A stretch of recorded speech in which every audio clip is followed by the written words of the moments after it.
another jam-packed Rewa.com TV show. I'm Charlie Gunningham. And I'm Alex Lush. And if you're thinking about buying in Fremantle, look no further. We've got the latest on the property market there. And we're also taking a look at why Freo is such a great place to live in. But first, home opens. How do you prepare the most perfect environment for the potential buyer? Is it true putting on the coffee machine makes a difference? Let's see. Now, we've all done it. Walked into a home open and then immediately out again. Why was that?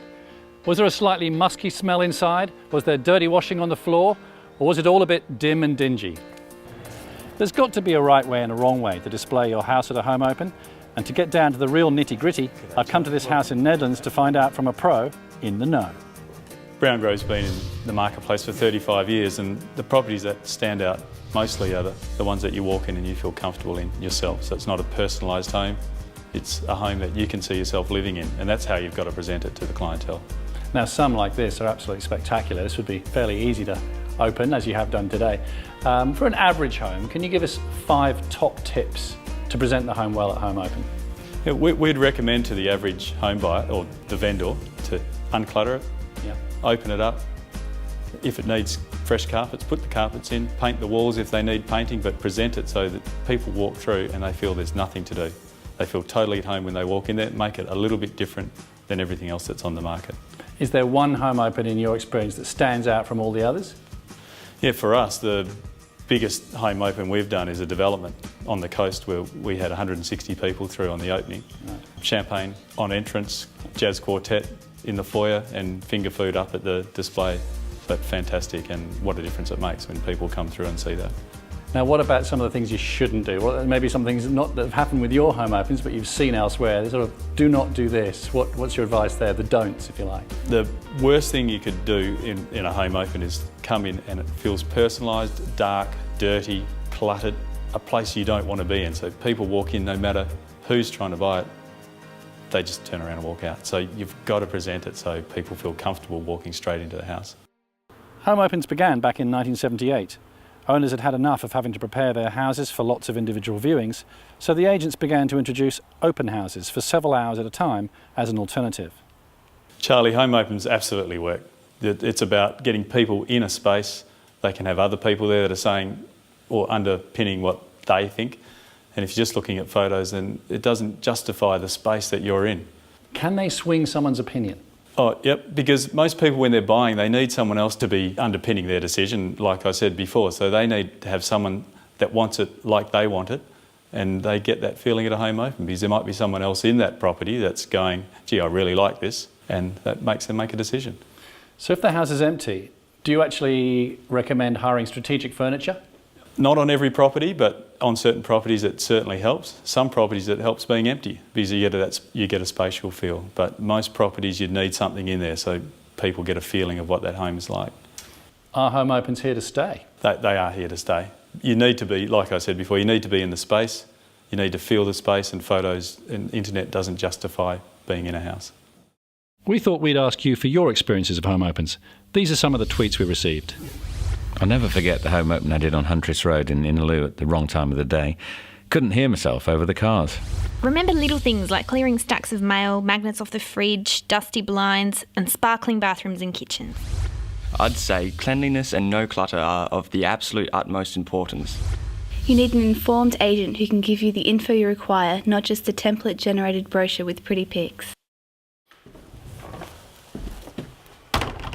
So it seems like home opens are here to stay, at least for the foreseeable future. So if you're looking to sell your property in the current market, you'd be well advised to follow those rules.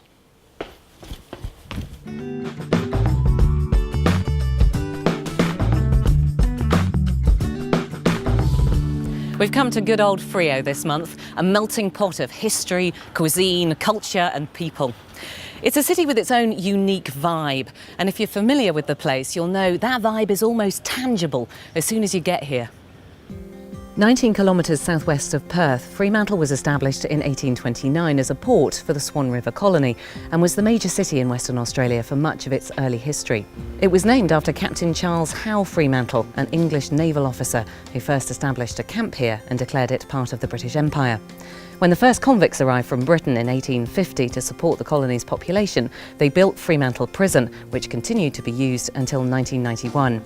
It's now WA's only World Heritage listed building. That's how it all began, but what's Fremantle like as a place to live in? Jared Fafazzo is from a long line of Fremantle settlers. Our family's been here over 85 years, Alex. We've always been in Fremantle growing up.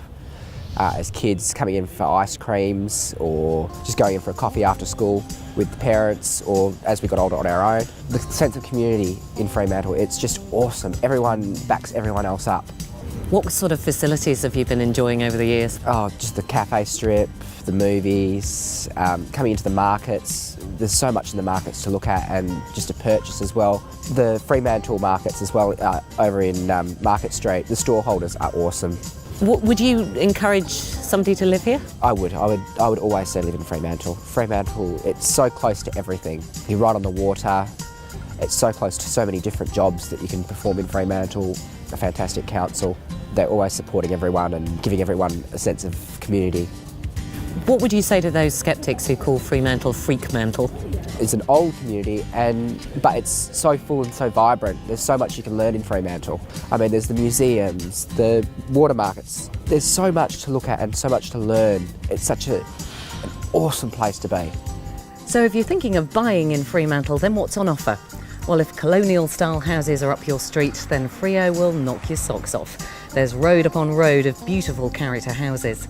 The median house price here is back to what it was in September 07 at $765,000. East Freo is more expensive, with the average house price at over $1 million. Median prices in North and South Fremantle dip slightly, but are still around the $900,000 mark. I'm studying in Fremantle at the moment.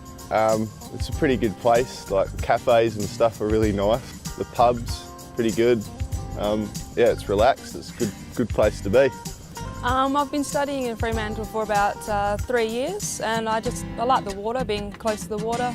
As a place to settle, Fremantle certainly ticks a lot of boxes where lifestyle's concerned. You've got the heritage, you've got the open spaces, the water, all at your fingertips. But that's very much a backdrop. Fremantle has a life and a vibrancy that's only really created by the incredible diversity of the people who choose to live here.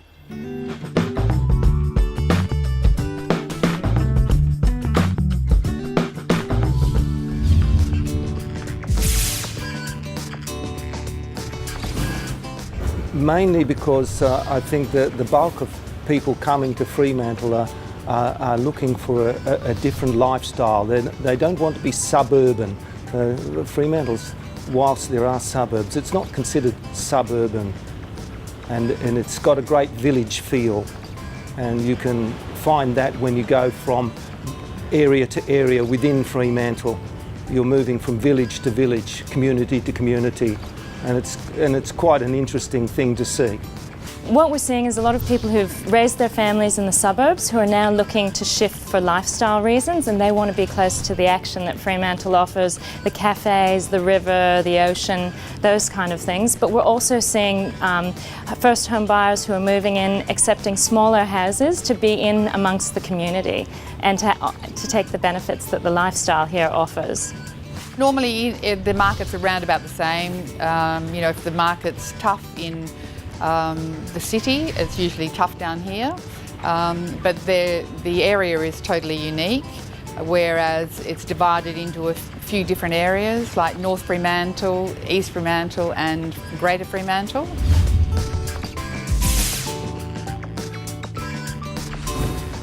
It's limping along. You've got good volume of sales taking place, but because of the oversupply or the large amount of property that's available at the moment, particularly around apartments, things are very slow to sell, take a lot more time to sell.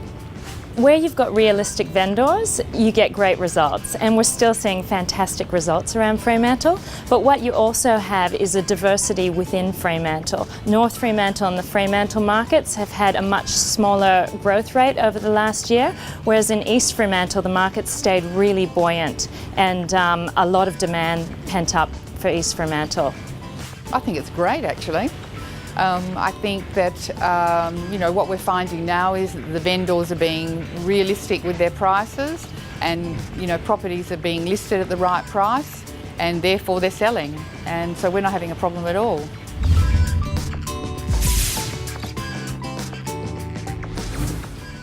Well, you've got nice timber frame, asbestos houses, ex-Homes West stuff that's been renovated or not renovated.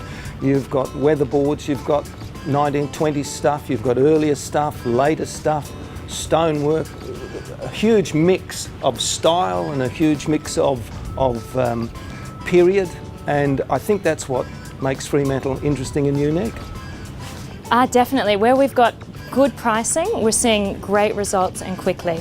So shorter days on market, good results. Where the vendors have got realistic expectations, we can often achieve a fantastic result. Oh, lots of appeal. You've probably got the closeness to the ocean, you're on the harbour, and you've also got the river.